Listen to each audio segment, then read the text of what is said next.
Hello model railroaders, it's Dave. Welcome back to the layout. Now I'll try and talk loud enough that you can hear me, but not too loud to create an echo, because we are in the cold room and I'm hoping that the storage unit there will help deal with the echo that you had observed on my last video. So I've dug out my spray booth kit and I've kind of pulled all the parts out, so we'll kind of go over it. Now this spray booth, I believe it's around $100 Canadian. I know you can get it for far less in the US. It does allow for venting outside, as you can see through this flexible tube, which is this tube. You pull it out and it stretches. I can't remember what the length is offhand, but you know, you have to be close to a window, and that's what this adapter here is for, which is this piece here, which adapts from that tubing size to putting that through a window, and the ridges on either side of that, as you can see, allow you to kind of pinch it when you slide the window closed so that it is exhausting out. And to use this setup, if you want to eject it out a window, then you would use this adapter on the back of the unit and this rubber adapter can go from this adapter to the hose, and then the hose just threads right into the end of that, and then it comes with the a little turntable as well as part of the kit. The spray booth itself, the image shows it better, that it opens up. You've got that, the turntable there, and then you've got a filter that inserts in, and then it exhausts out the back. And if you're using, just say, acrylic paint, like craft paint, then, or any non-oil based paints or solvent based paints, such as anything that you're using, you know, the nasties like xylene or toluene or any of the other organic solvents, that you can probably just use it just like it is. Now I'll grab the unit here and turn it around, and that's really it. It's just has a 12-volt fan on the back. So pretty much the way it's set up, that this grill would come off and that adapter would bolt on. As you can see, the screw heads line up with the holes in the adapter. So that's really all it is to convert from one to the other.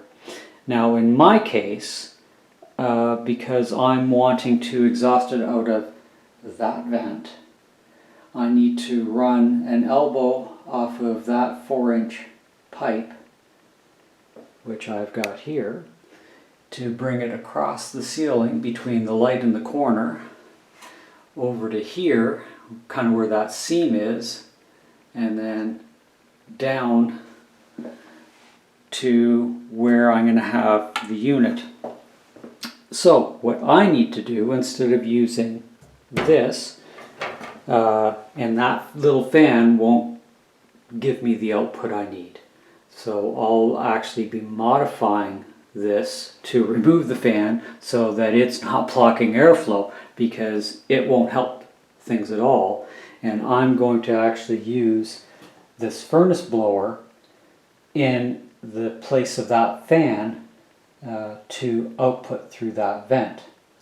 Now the one thing I didn't do is grab the box for the vent, which I will later, just so I can show you. At this point, I'm going to have a sip of my tea from my Go mug, and let's start digging into this. And then what I'll do first is I'll pause momentarily, and then we'll go over to the furnace, and I'll actually show you how I'm going to utilize this blower using the blower from the direct vent furnace as more of an example, and why one that I was able to get this blower. I was able to get it for free, so free's good. So why I'm using this and how I'm going to use it. So back in a moment. So I've taken the door off my furnace just to show you an equivalent blower that is on the furnace, and kind of how it works and how I'm going to utilize that for the spray booth. So what we have is a 3-inch pipe coming in, and that adapts down to a 2-inch. Now, as you can see, that's open, so that is the air coming into the furnace, and there's our burner assembly up there. So our blower here is at the drawing air in from the secondary heat exchanger and then pumping it out through here, and then we've got a drain line right here that any condensate will go to drain.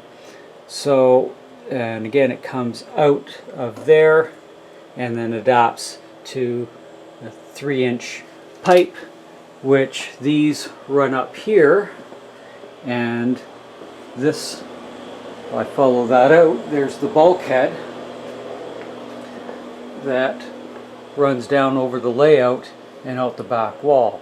Now, at some point in the future, as I may have mentioned in previous videos, I need to pull part of this bulkhead down because those PVC vent pipes for the water heater and the exhaust for the furnace, which is this pipe here, those pipes are no longer to code here in Canada. They need to now be S636 and not PVC. So that's part of the reason why I made the layout modular, was to be able to pull those sections out so I could deal with the bulkhead, because I don't need to deal with them immediately.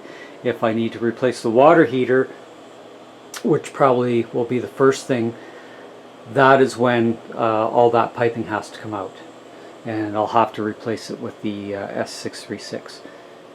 So what it comes down to is that the blower is more on for forcing the exhaust out, and as you can see, that's a fairly long way for a fairly small unit, and it can adapt up to 3-inch ID pipe. So, and it's not, it's just drawing the required air in from the other end to make up for what it's exhausting. So we're going to use that theory as the basis on where we're going to locate the motor for exhausting from the paint booth. So back in a moment. And we're back. So what I've done is I've taken the back grill off and those nuts. I've taken the handle off, and the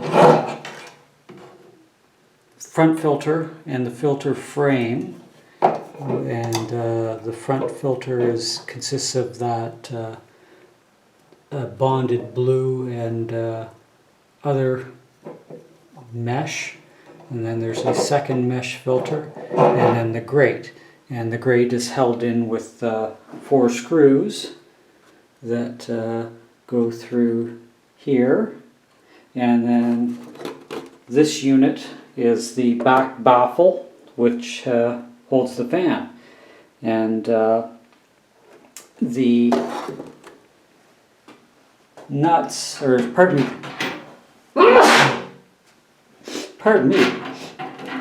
the screws, if I can find them, buried here, are huge that hold this on, but it actually goes through the back here. Sorry, let me get my orientations right. It goes through the back and actually screws into that back bit of the fan. So here's the back of the unit. So it's pretty straightforward. So all they're using is a 12 volt 1.3 amp 12 volt DC 1.3 amp brushless fan to push it out. So using it without the window baffle is probably just fine. I've had no issues with the airflow. However, once you start using the corrugated piping, the airflow really slows down on the exhaust side. You will want a either a smooth steel or the PVC piping. So this baffle is very, very thin molded plastic. In fact, I ended up breaking it right there, as you can see, trying to extract it. So be very gentle if you ever rip yours apart. Now the molding has these bumps on it here. The one is to take care of the leads coming from the power switch on the other side. So that you've got your power switch and your AC adapter here, which is 12 volt 1.5 amp output. So 100 to 240 volt in AC and 12 volt DC 1.5 amp output. So really the power puck is just slightly higher amperage than the supply. So I guess if the fan starts pulling a little more than 1.3 amps, that the power supply is able to handle it, or the error in what the power supply is able to hold, to generate or output. So back to this. So what I'm going to do is disconnect the wires. I'm actually going to pull everything out of it, and then I'm just going to put it back in its box, so that if I ever want to return this unit to original, it's not going to be an issue. Now, instead of these screws, because I'm removing the fan, I'll have to put nut and bolts on to hold this adapter to the back. But apart from that, that's it. So I'll bring you back probably in stages as I replace everything back into the unit, so you can see how everything screws back in together, and fold it back up. So back in a moment. Okay, well, we're back. The fan has been extracted, and I did keep the wiring the same as it was, as far as the two pink leads going to the bottom, and then the black and the blue going to the top of the switch. So that is how I found it, so that's how I'm going to leave it, so I remember if I ever need to put it back. So the power puck or wall wart, the fan and assembly, I'll just put back in the box. So I spared you the vacuuming of all the little bits of black threaded stuff that came out of the fan.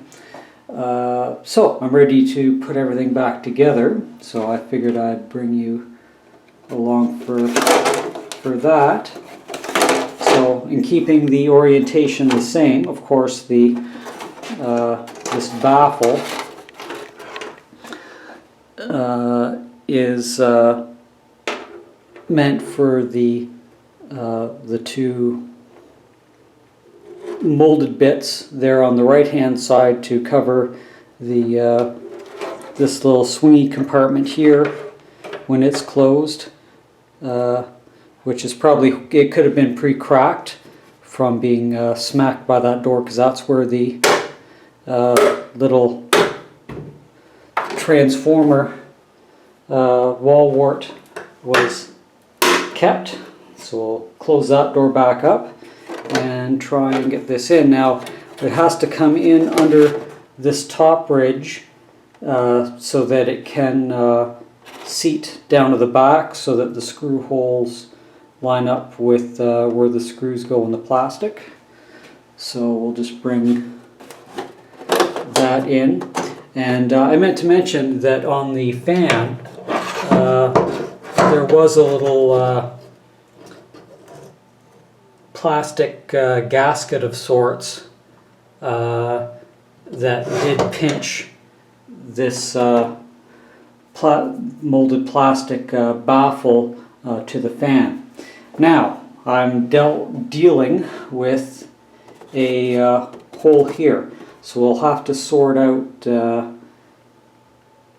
that, which I'll bring you back to later to show you what I did to resolve that issue. I still have to put the bolts through on that back piece, so there's a little bit of hunting for parts that I need to do.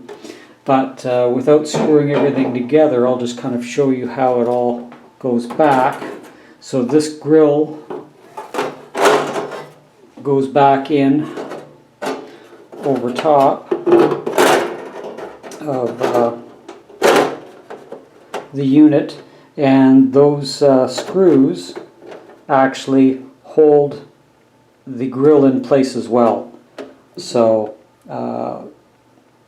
it's holding the grill and the baffle to the plastic chassis, and then the one layer goes in and the second layer goes in. I have no idea why the notches are there. Literally, I don't know. I know the bottom got, because of the angle I was spraying at, there's more paint on the bottom, so I know that goes up. But could it be just to make it easier to wedge it in, because the bottom has to wedge in underneath that plastic lip, and then you have to pull down to get the top to seat properly as well. I'm not going to snap it in because I'm just going to have to pull it back out. The base here that folds, base in the sides that folds over back into the cavity, and then the cover snaps off, or snaps down. This little lip, there's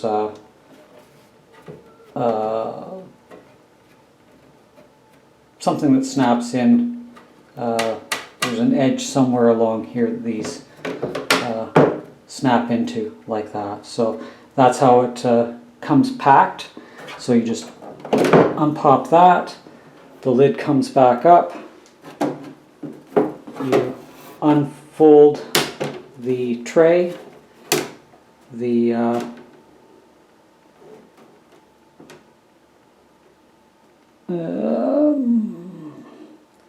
sides come out. It's been a while since I've done this. Let me move my tea out of the way. I don't want to spill a drop of my builder's tea imported from England. So the way this goes, I'm going to have to put you on pause while I sort this out because it has been such a long time since I've folded this out, so we'll be back in a moment. Not fighting gravity makes things a lot easier. So the sides, once it's opened up, the sides fold up. There's little notches that correspond to little tongues in this side panel. So they pop in on each side, and then on the front, if I can show you it, there's two notches here. One corresponds to the back panel, the one corresponds to the front, and then that just locks that in, same as the other side. You just have to do both of them together, and then that opens up the spray booth, if I can go back far enough. And again, the filter's not in place, so that if it looks at it like it's at a weird angle, that's because it's not locked back in. And then your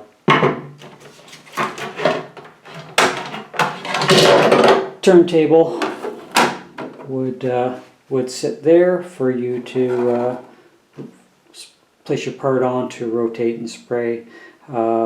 Usually I'll take some of the newspaper or craft paper and put it down over top of the base, just so any overspray, I'm not getting it on the plastic, and even up the sides, just to save getting paint all over the plastic.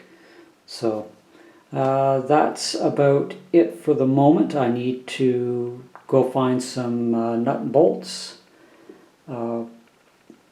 to secure this adapter to the back. Now that I have removed the fan, which was the anchor point, that is going to give me a little bit of a problem. So I will be bring you back when I've got a solution. So back in a moment again. Well, model railroaders, as you can see, the solution is cutting the fan out. After looking around at what I had available at home and the cost of finding another one of these fans to replace this, it essentially came down to this is made for the job, and it was better to sacrifice the fan than to do something else to make cover this up, find nuts and bolts to secure everything where this housing is meant for the job. So that's the solution that I came up with. So back in a moment when I've made some more progress. So going from the adapter at the back to the 4-inch elbow, let me step back a minute just to pick up from where we left off. So I've installed the fan housing, if you will. I did go around the opposite side along this edge on the interior just to hot glue the fan housing to the baffle, the plastic baffle. So just to seal up, because it was just a press fit, and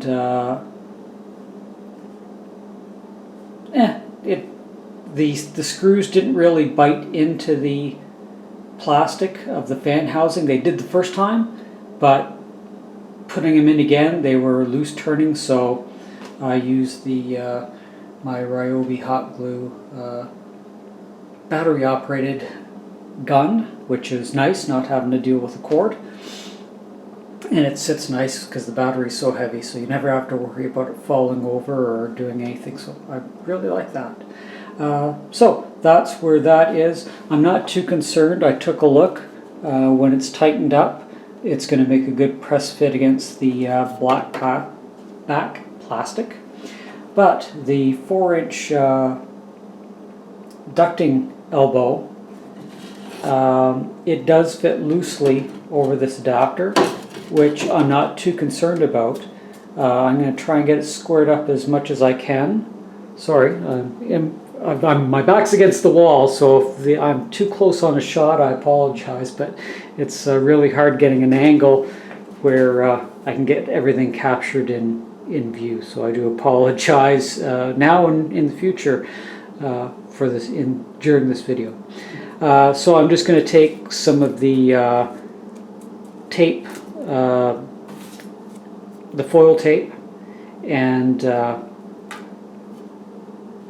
put some down just to hold this, because I want to bolt it on with it in the proper orientation coming up if I need, because once that's done, this motor, this is the intake, this is the exhaust. So I need to go from the 4-inch here, which will go to this adapter, and thinking of that, to go to this adapter, I can't place that in that orientation. I'm going to have to place it in this orientation, which is going to be a pain. And I'll show you why. Let me just put that down here. This is a 3-inch to 2-inch adapter here, and I've just got it taped on so it will hold. But that 3-inch adapter slips in there with a good pressure fit.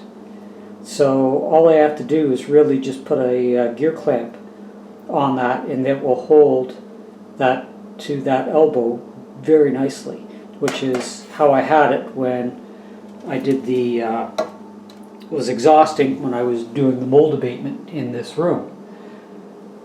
So I'm going to have to sort that out, because I found using this adapter I may be able to get away with it. I'll have to check that I'm not adding any more length to the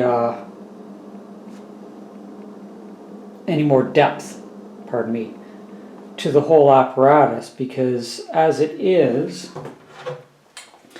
the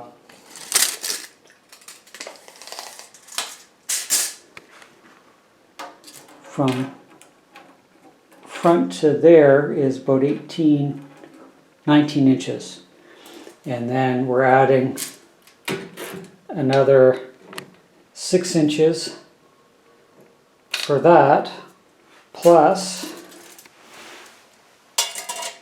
another 7 inches for the elbow, and the bench is only 2 feet deep. So I need to be careful not to push it so far out that I can't get in front of it to work with it. So I'm going to pause while I sort this out, and we'll be back in another moment. Well, I was able to get it to fit without using the adapter. The variegated or crimped edge, I was able to straighten out the tips of the crimps using a pair of pliers. Just took some time and effort to go all the way along to open that up. But if you recall earlier that this side was a little loose on that flange, but by opening up the crimps a little bit, I was able to get a pressure fit, and the tape is just holding it in place for now. So now will be to, and I try to use the that vertical support there to line that up, as you can see with the black mark that I made. That's a 90 degree in the bend, so that I trying to get a definitive 90 coming out when it's bolted on there. So let me do that, and then I shall return. Well, I remembered what those notches in the filter frame were for. That, as you see, they line up. Now that I've got the handle back on, those screws line up with these notches. So there we are. The definitive, it goes this way. Now what I'm going to do is I've secured, as you can see, I've got the wire back in and the 4 screws holding it on, and I'm just going to go ahead and slip the frame in, and then I'm just going to tuck the filter in that way. It is just too awkward. The filter keeps dropping out of the frame, and that's probably going to be the easiest way to get that in. And as I recalled, I can drop that wing, and that will lose me about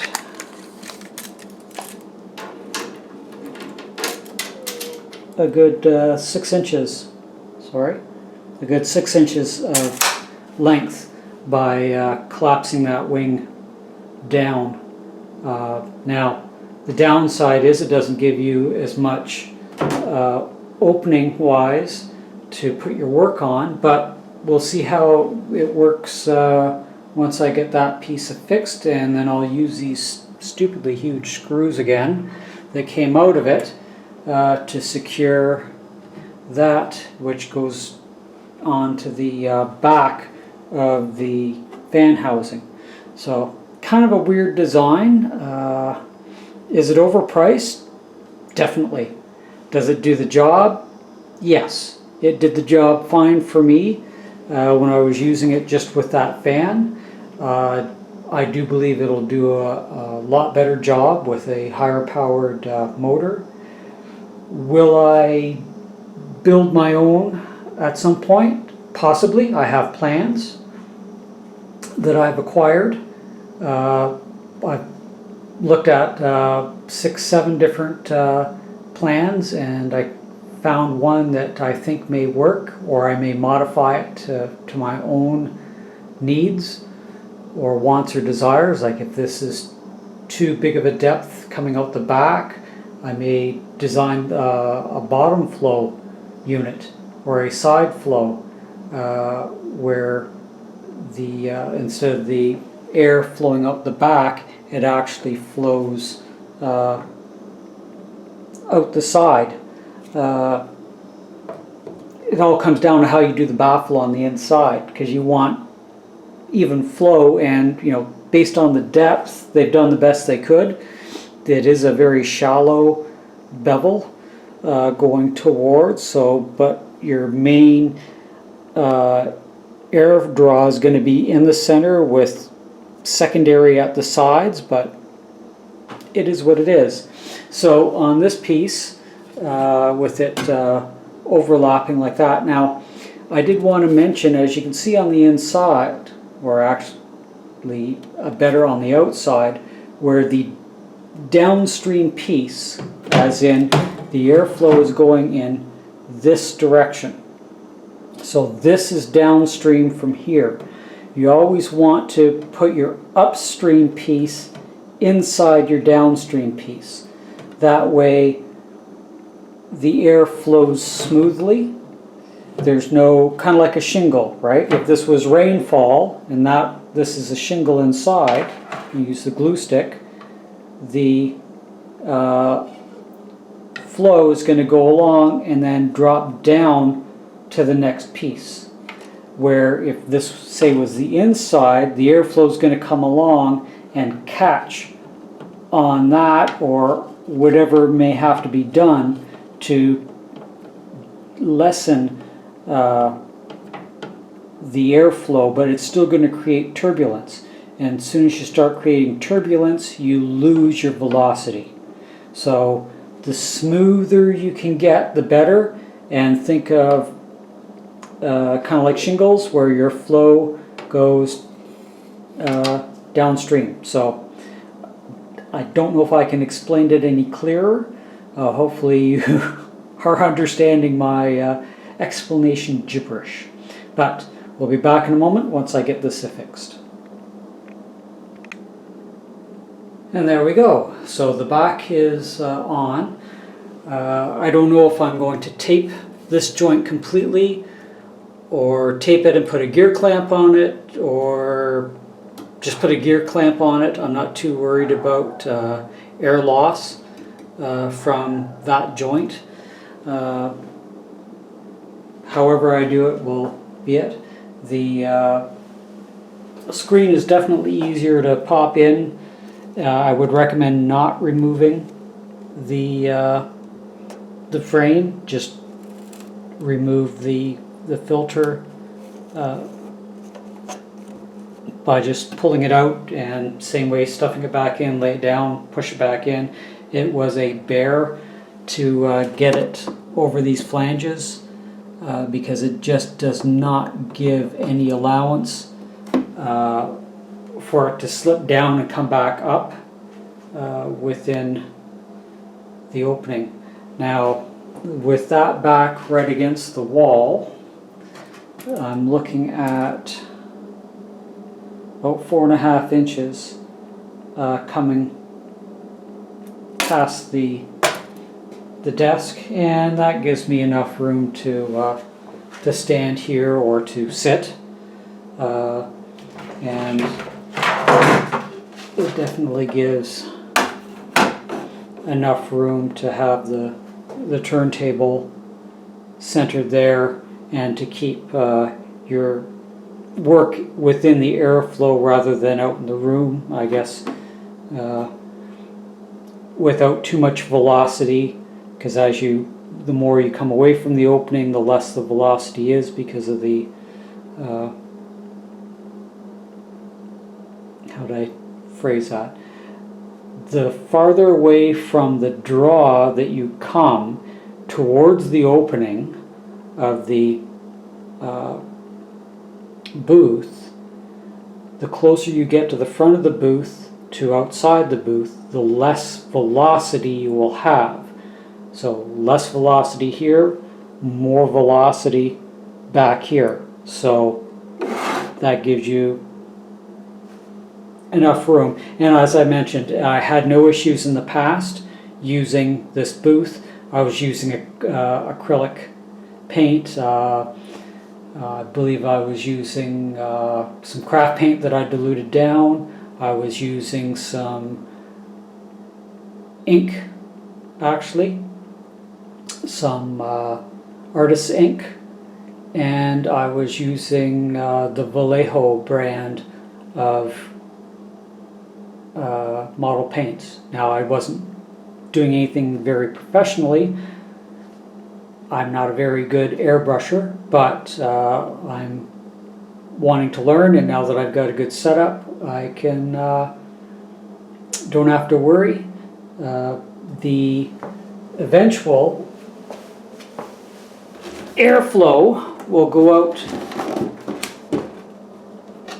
this vent.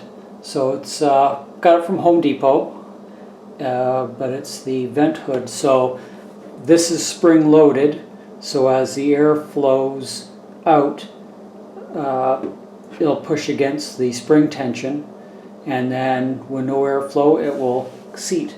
So, and again, it says right there, spring loaded damper openings to exhaust, retracts when closed to a secure position.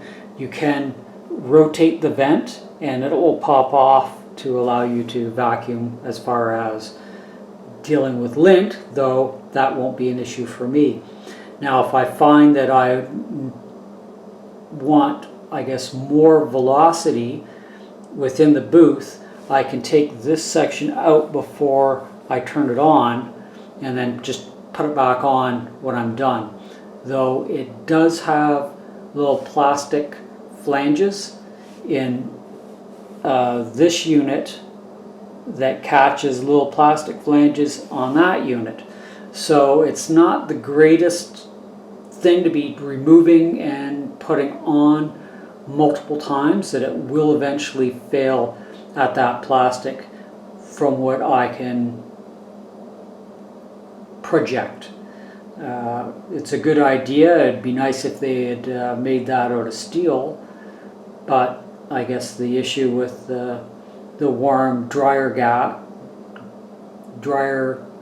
air that is being vented could heat that steel up and cause it to melt. So, you know, production costs, I guess, I believe this was around $20, $20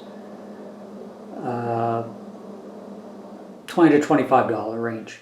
So for what it was, I think it'll do fine. I won't have bugs or any other critters coming back in through my vent, or in the winter that location gets snow piled on it, so that will prevent any water from getting in. So I'm going to end this video now, because all these little sections chained together are going to be a horrendously long video for you to sit and watch through.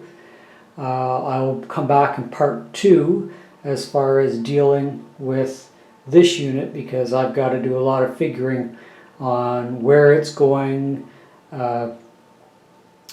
mounting it to the concrete. I'll probably have to mount up some plywood up on the wall somewhere here, and then source out materials that are going to allow me to adapt to the other elbow vent that I have down here, that will go up on that fitting, so that the venting will come across and then come down. And sorry, the stark white does not do well for focusing, so sorry for screwing your eyes up.